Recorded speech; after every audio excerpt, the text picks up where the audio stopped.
Bonjour tout le monde et bienvenue à l'Abeille Noire. C'est une joie pour moi de vous retrouver. Aujourd'hui, je vous emmène fabriquer un nourrissement pour les abeilles. C'est du candy qu'on va réaliser à chaud, le simple candy de nourrissement d'hiver, du sucre, du miel, de l'eau et de la chaleur. Mais auparavant, nous allons récupérer nos anciens rayons de cire après la fonte où nous allons faire des allumes-feu avec. Allez, venez, suivez-moi, on va voir ça.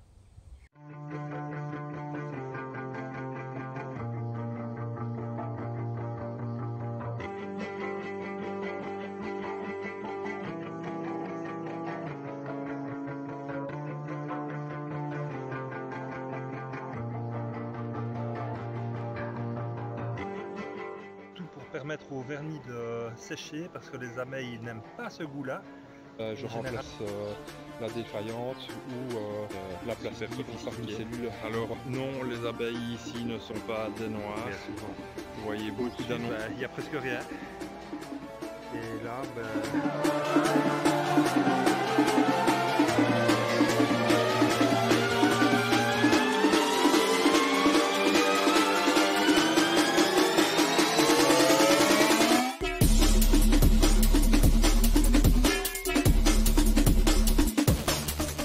certains disent que l'abeille noire est agressive, mais en fait je peux vous prouver que non, c'est pas du tout agressif.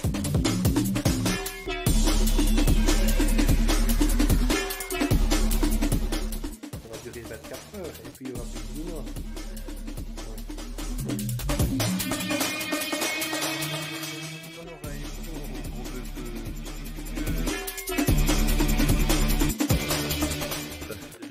Comme le 23 février et il semblerait que la tempête a ramené du pollen, on les voit notamment dans les creux. En fait, la semaine passée, le palais n'a pas du tout J'ai demandé tout le candy que j'ai préparé sur le bas.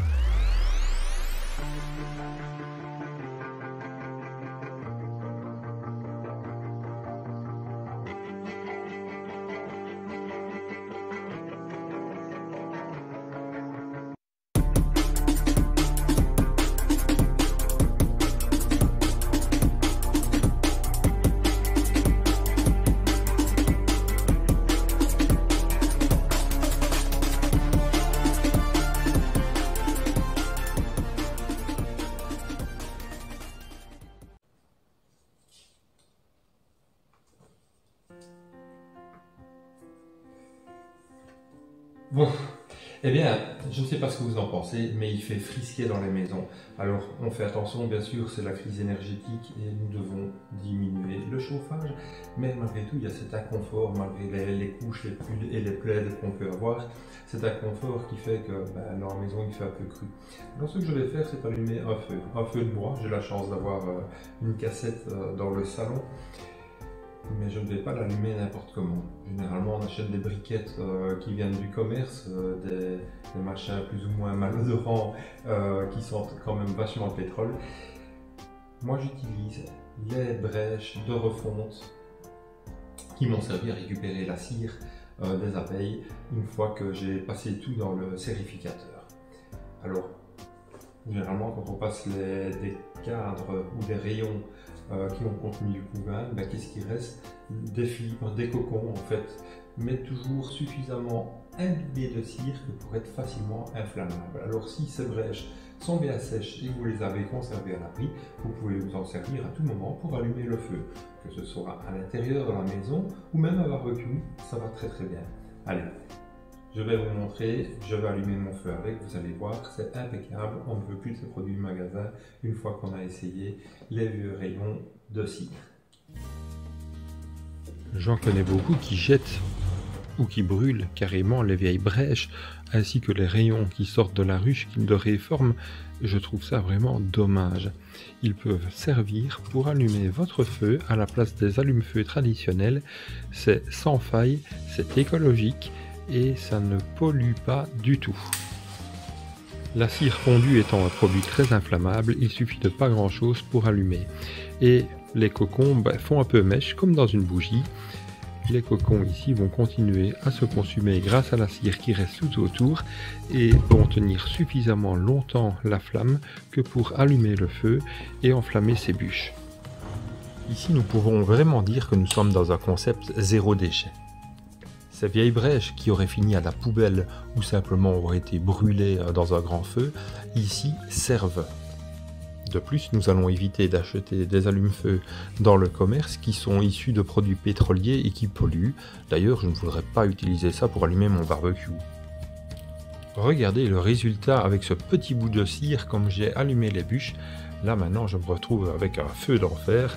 La chaleur est en train de grimper dans le salon et je vais enfin pouvoir m'installer et pouvoir savourer mon bouquin avec une douce chaleur réconfortante. Quel bonheur! La prochaine fois que vous dégagerez de vieilles brèches, j'espère que vous penserez à moi. N'oubliez pas, elles sont importantes, gardez-les. Vous pourrez vous en servir pour allumer vos barbecues ou vos feux ouverts sans polluer et sans devoir acheter des allumes-feu. Et voilà assurément le moyen pour pouvoir allumer un feu qui va enfin nous réchauffer. Avant d'aller faire le candi, je vais d'abord vous emmener au jardin, puisque l'apiculture, c'est aussi la flore mellifère. Nous allons semer des Tetradium danieli, c'est-à-dire l'arbre à miel. Alors, j'ai récolté quelques graines, je les ai décortiquées, je les ai préparées, nous allons les semer, 2 techniques. Ensuite, nous fabriquons le candi à chaud, comme je vous l'ai promis. Vous allez voir, c'est vraiment pas difficile, il y a juste quelques timings à respecter et des températures. Ensuite, tout le reste, ça va super bien. Allez, c'est parti, nous allons au jardin. De suite semer ces fameux arbres à miel.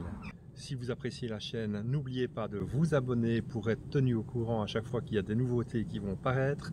Et puis un petit pouce bleu en dessous, ça fait toujours plaisir. Et puis n'hésitez pas non plus à laisser un commentaire, je ne manquerai pas d'y répondre. Concernant les graines de Tetradium danieli, vous pouvez dès à présent nous contacter, elles sont disponibles à la vente. Envoyez un petit mail à l'adresse ci-dessous ou alors consultez le site internet et vous serez de toute façon redirigé vers l'adresse mail. Nous sommes en automne et nos arbres à miel vont bientôt s'endormir pour l'hiver. Le Tetradium danieli nous vient tout droit de Chine, comme quoi la Chine n'a pas non plus que de mauvais côtés. C'est un des jeunes issus de notre semis. Tout commence avec ces inflorescences séchées dont on va récolter les graines, avec minutie pour essayer de ne pas les casser. Parmi ces graines, il y en a qui sont simples et d'autres qui sont doubles. Je fais toujours attention à ne pas les casser, j'ai l'impression que la double graine, il y en a une pour germer et l'autre qui sert de réserve nutritive. Ce n'est peut-être qu'une idée, mais je trouve que je réussis mieux mes semis depuis que je ne casse plus les graines en deux. Évidemment, c'est un travail de patience pour récolter ces graines. Je pourrais très bien broyer l'inflorescence dans les mains pour essayer d'en récolter un maximum, mais j'ai l'impression que j'abîmerais trop de graines.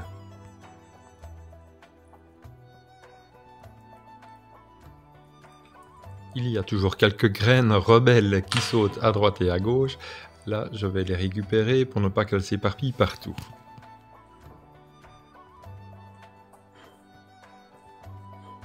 Il en reste encore quelques-unes sur la planche que je ramasse pour ne pas les perdre. Et puis je vais terminer dégrainer tranquillement mes inflorescences, mais en allant un petit peu plus vite. J'ai remarqué qu'en grattant comme ça, j'arrivais à les avoir sans vraiment abîmer les graines. Ça n'a l'air de rien, mais malgré tout, ça prend à peu près 1 heure pour faire ces 2 inflorescences.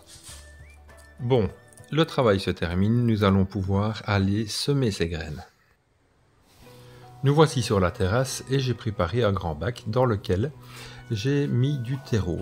Ce terreau, je l'ai mélangé à du sable pour alléger le mélange, pour avoir un terreau de semis. Au départ, c'est un bête terreau de jardinerie, mais sans plus, comme on dit, un terreau universel. Après avoir bien mélangé le terreau avec le sable, je vais le répartir convenablement dans la terrine avant de le tasser légèrement, de manière à avoir une belle surface plane pour mon semis. À présent que la surface est bien plane, je vais prendre les graines qui sont dans un petit ramequin. Je répartis les graines de manière uniforme sur le terreau. Je le fais très légèrement pour ne pas qu'elles tombent en paquet, mais qu'elles soient bien réparties dans la terrine de manière à ce que les jeunes plantules aient suffisamment de place pour pouvoir germer et pousser librement. Les graines sont en place et suffisamment espacées que pour pouvoir pousser à l'aise. Pour terminer mon semis, je répartis une couche de gravier sur le dessus de la terrine. Les graines seront ainsi recouvertes d'une couche de sable, qu'on appelle aussi sable de Rhin, c'est un sable qu'on utilise en construction pour faire du mortier. Les graines seront ainsi recouvertes de 3 à 5 mm de gravier. Ce sable va garder de l'humidité sur les graines pendant tout l'automne et l'hiver jusqu'au début du printemps. Il va aider à lever la dormance des graines. En effet, le tégument des graines empêche la levée, mais ici, le froid combiné à l'humidité va lessiver les agents qui empêchent la graine de germer et en même temps ramollir les téguments qui sont autour. Alors, chose très importante, c'est de ne pas oublier de noter sur une étiquette ce que vous avez semé et à quel moment. Parce que si c'est comme moi, quand vous faites plusieurs semis par an et qu'il y a des pots et des terrines à gauche et à droite, au bout d'un temps, c'est difficile de savoir qui est quoi, et on s'en mêle souvent les pinceaux. Voilà, c'est terminé, il n'y aura plus qu'à patienter. À présent, je vais vous montrer une autre technique qui s'appelle la stratification à froid et que l'on peut faire au frigo si on n'a pas toujours confiance dans le jardin avec toutes les bestioles qui peuvent venir profiter des graines et les bouffer pendant l'hiver. Ici, j'utilise un sachet de congélation avec une fermeture zip. Voici le sachet de graines tel que je peux vous l'envoyer et que vous pouvez commander via le site internet. Sur le sachet, je note le nom du semis ainsi que la date. Le semis que nous avons fait tout à l'heure en terrine peut être fait pendant toute la période automnale et hivernale sans aucun souci. C'est l'alternance du temps chaud, froid et humide qui va lever la dormance des graines. Pour ce qui est du semis que nous allons réaliser maintenant, là il faudra compter environ 2 mois de temps à partir du moment où les graines seront placées dans le sachet. Quand je dis 2 mois, c'est minimum, ça peut être plus bien évidemment. À présent, j'ouvre le sachet qui contient les graines de Tetradium danieli, donc les graines d'arbre à miel. Alors vraiment, la stratification, c'est une méthode très facile. Vous prenez les graines et vous les mettez dans le sachet. Et quand vos graines seront dans votre sachet, vous n'aurez plus qu'à prendre du sable humide que vous verserez dans celui-ci aussi. Alors je dis bien du sable humide, on n'essaye pas de semer des nénuphars, il ne faut pas un sable détrempé. Il suffira ensuite de fermer hermétiquement le sachet, de secouer un petit peu celui-ci pour pouvoir mélanger les graines au sable et l'opération se terminera en fait dans le frigo. Donc on va placer ce sachet qui est fermé hermétiquement dans le bac à légumes et là vos graines vont subir 2 mois de froid. Ça va imiter l'hiver et ça va leur permettre de pouvoir germer assez facilement. On les sèmera vers le mois de février, en fin février, début mars. Ces quelques semaines dans le bac à légumes vont permettre aux graines de lever la dormance. Décidément, nos jeunes arbres à miel sont encore bien jeunes, ils n'ont que 3 ans, mais ils vont grandir très rapidement. Dans notre pays, ils n'ont pas de ravageurs connus, à part peut-être Cyrus. Cyrus, tu laisses. Je trouve que les arbres adultes sont vraiment magnifiques. Ils ont un port relativement étalé, un peu en boule comme ça. Et alors leur feuillage est magnifique aussi. Les feuilles sont pennées d'environ 50 cm de long. Leur atout principal, c'est qu'il va nourrir nos abeilles à la saison estivale, époque à laquelle généralement il n'y a plus rien à manger pour elles. Elles s'y jettent en masse. Et en automne, il y aura les graines pour les oiseaux. En tout cas, je ne sais pas pour vous ce que vous attendez pour en planter, mais moi j'ai franchi le cap, j'en ai planté quelques-uns, et je dois dire que les abeilles ainsi que les papillons et même les oiseaux en automne en profitent fortement et m'en remercient. Alors si vous en voulez, nous avons des graines, nous aurons bientôt les plants, contactez-nous, n'hésitez pas. Voilà, patience et longueur de temps, comme le disait La Fontaine. À présent, chose promise, chose due, je vous emmène en cuisine. Nous allons réaliser notre candi à chaud pour pouvoir nourrir nos abeilles en hiver. Aujourd'hui en cuisine, je vais réaliser avec vous du candy à chaud. Vous allez voir, c'est très facile. Nous aurons besoin de 3 kg de sucre, d'1 litre d'eau, de 75 à 100 g de miel, ainsi que de 3 cuillères à soupe de vinaigre et 100 g d'huile de colza bio. Je pèse d'abord l'huile de colza, elle nous vient d'un moulin pas très loin de chez nous, et elle me sert d'ailleurs notamment à fabriquer la pâte de choco aux noisettes.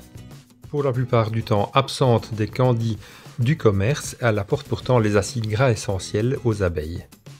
Ceux-ci sont trop souvent négligés. L'huile représentera 3% de la masse totale du candy. À présent, je mesure 1 litre d'eau. Il faut compter environ 1/3 de litre d'eau pour bien faire fondre le sucre totalement avant de réaliser la recette. Sans cela, il restera trop de cristaux dans le candy et vous risquez d'avoir un produit qui est mal cristallisé ou trop gros en tout cas.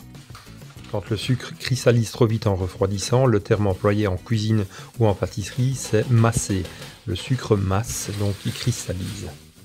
Alors pour faire le travail avec vous, je n'emploie qu'une petite casserole, mais je dois prendre une de 6 litres pour travailler 3 kg de sucre, sans quoi je risque d'avoir des débordements hors de ma casserole. Les 3 kg de sucre sont versés dans l'eau froide, ça va permettre au sucre de commencer à se dissoudre. Je verse toujours le sucre dans l'eau plutôt que l'eau sur le sucre, car autrement ça risque de faire des poches d'air et le sucre risque de caraméliser en contact avec la casserole s'il n'y a pas de l'eau en dessous. À présent, je verse le vinaigre, 1 cuillère à soupe par kilo de sucre. J'emploie du vinaigre blanc, mais on pourrait très bien utiliser du vinaigre de cidre, ici c'est kiff-kiff. Le vinaigre, qu'il soit dans les nourrissements solides ou liquides, aide à plusieurs choses. Il traite préventivement de la nausémose, et puis aussi il va contribuer à inverser le sucre, c'est-à-dire que le saccharose va se fractionner et se transformer en glucose et en fructose. Cette acidification et donc cette inversion rend beaucoup plus digeste le nourrissement pour les abeilles. Et d'ailleurs, l'acidité, on retrouve d'une manière générale dans la plupart des nectars et donc des miels aussi. Je plonge un thermomètre à sucre dans le sirop. Le sucre va commencer à fondre sous l'effet de la chaleur. Ici, je vais peser le miel. J'utilise 25 g de miel par kilo de sucre. Pour ce qui est du miel, on en met ou on n'en met pas dans les recettes de candy. On peut aller de 0 à 100 g de miel au kilo de sucre. Et grâce à ce miel ou cette absence de miel, on obtiendra différents résultats. Apporter du fructose et du glucose par le miel aide à avoir une pâte plus souple. Cependant, vous pourriez très bien obtenir le même résultat en utilisant un sirop de nourrissement du commerce. Mais dans ce cas, est-ce que ça vaut la peine de faire son propre nourrissement si c'est en acheter pour en faire de l'autre? Une chose est sûre, c'est que le miel rend plus appétant la pâte de candy pour les abeilles, surtout avec de l'abeille noire. Lorsque le sirop atteint 110 à 114 degrés, il est temps de verser le miel. Ici, je l'ai dissous légèrement avec de l'eau. Au fur et à mesure que l'eau s'évapore du mélange, les degrés augmentent et nous allons essayer avec notre sirop d'atteindre la température qui se situe entre 115 et 119 degrés. Dès que la température souhaitée est atteinte, je verse le mélange dans une cuve pour qu'il refroidisse et qu'il arrête complètement sa cuisson. À partir de là, c'est très important, il ne faut plus y toucher jusqu'à ce que la pâte ait atteint une température de 50 à 60 degrés. Il n'y a en effet qu'à ce moment-là que cette pâte en sursaturation de sucre pourra cristalliser correctement et faire un bon candy. À partir de maintenant, ce ne sera plus qu'une question de temps, une question de patience et de surveillance. Pour m'y aider, je me sers de la minuterie et je vais d'abord placer 1 heure pour 3 kg de sucre et puis de 10 minutes en 10 minutes, je surveillerai. La minuterie a sonné, la température est presque atteinte. À présent, je verse l'huile de colza sur la pâte de sucre qui est toujours liquide. Je vais en profiter aussi pour préparer mes sachets. Ce sera plus facile avec un bord retourné mis dans un litron, de manière à pouvoir verser la pâte de sucre après. Il m'arrive quelquefois aussi de verser la pâte de candy dans des barquettes en plastique, d'ailleurs on le voit dans le générique, voire dans des nourrisseurs en bois. Je sors le thermomètre digital, je vérifie que la température est bien située entre 50 et 60 degrés. Comme la température est bonne, je peux commencer à mélanger. Et vous voyez, ça a déjà commencé un petit peu à se solidifier. Maintenant, en mélangeant, nous allons casser la cristallisation, avoir des cristaux très fins et obtenir une pâte relativement souple. Le mélange peut prendre une dizaine de minutes assez facilement. Plus on va mélanger, meilleure sera la cristallisation et plus fine elle sera. On voit vraiment que la pâte s'opacifie, un petit peu comme un miel viendrait à cristalliser dans le maturateur.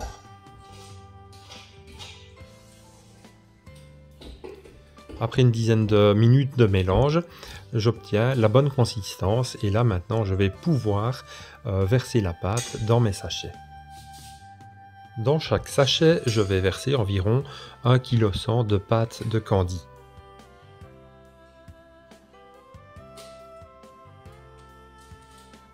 Le sachet ne tenait pas bien sur les côtés, il vient de s'enfoncer, donc je vais quand même arrêter de couler et repositionner correctement le sachet dans le litron pour pouvoir continuer à le remplir.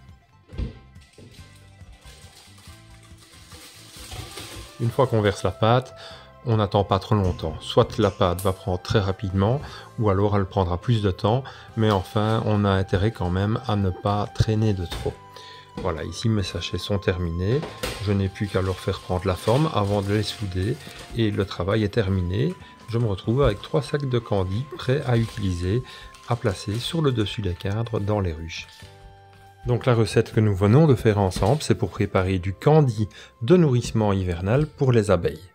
Nous sommes bien d'accord que ce n'est pas une pâte protéinée pour booster le couvain ou la ponte de la reine, même s'il y a un apport d'acides gras essentiels avec l'huile de colza. Et voilà, comme vous le voyez, le candy, ce n'est pas si compliqué que ça à faire. Maintenant que ça n'a plus de secret pour vous, j'espère que vous me donnerez des nouvelles de votre réussite. Il est à présent temps que nous nous quittions. Alors je vous rappelle que vous pouvez nous rejoindre sur les réseaux sociaux, Instagram, Facebook. Nous avons aussi notre site internet qui va pouvoir vous permettre de suivre notre blog, où nous vous tenons informés de toutes les nouveautés par rapport à l'abeille noire. N'oubliez pas de vous abonner à la chaîne YouTube l'abeillenoire.be. Je vous remercie de nous avoir suivis jusqu'à présent. Je vous dis à très bientôt. Passez une très bonne journée. Au revoir.